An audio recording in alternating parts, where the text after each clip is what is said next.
សម្បត្តិរែងស្លុតអរ៉ាអូនហើភ្ញៀវកាសាងជីវិតថ្មី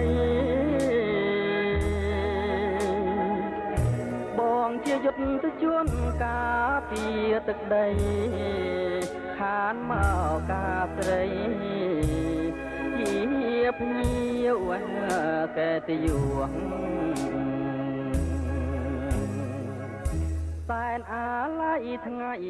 12កក្កដាមេម៉ាញជាការដុចហៅចំឈ្មោះបងជាយុទ្ធទៅជួនធ្លាប់មានចិត្តស្មោះកាត់ក្តីត្រណោះខានការស្រីថ្លៃអាណិតស្រឡាញ់នៅពេញបេះដូងទើរលេះទ្រូងដោយនឹកអាឡ័យ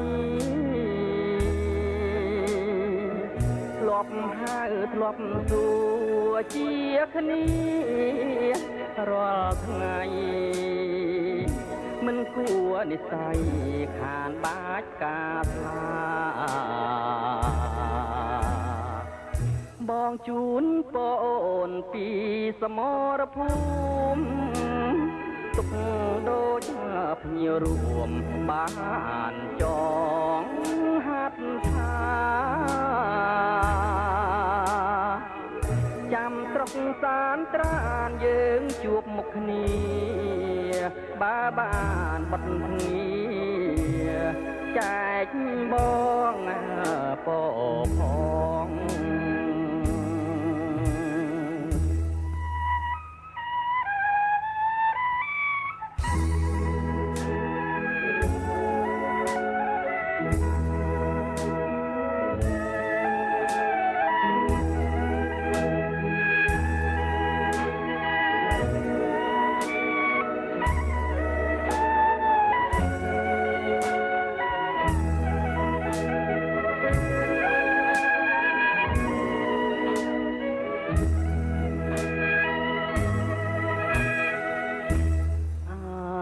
នឹក